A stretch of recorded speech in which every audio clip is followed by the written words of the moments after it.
Guys, so we're working on this '08 Jeep Grand Cherokee. As you can see, the lights are working fine. They're using the LA 9006.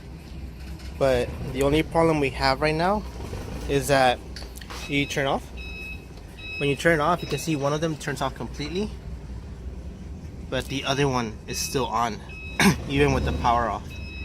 As you can see, it's flickering as well. So to fix this kind of problem, if you run into this, all you gotta do is add a resistor, okay? So the reason this one shuts off perfectly fine with no problems is because we added the resistors, and that fixes the problem. So I'll be installing that real quick right now, and then I'll show you how it works, okay?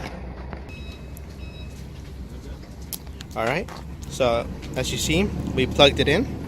These are all plug and play, so you don't have to cut anything, wire anything, just plug them directly to their corresponding cable. And as you can see, you can light it up real quick and then turn it off.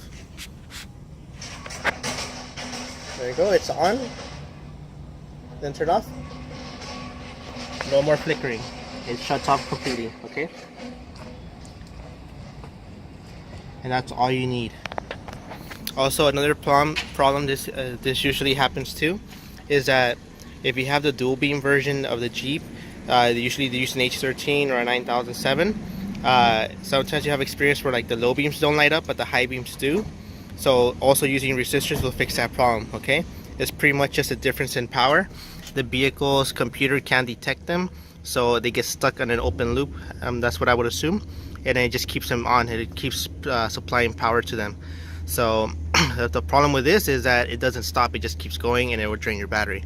So to stop that, to fix this, make sure you use resistors for this type of effects. So pretty much that's all we wanted to show you. So if you ever run into this, now you know how to fix it. If you have any questions, please let us know and we're more than happy to help you out. Okay, thank you for watching.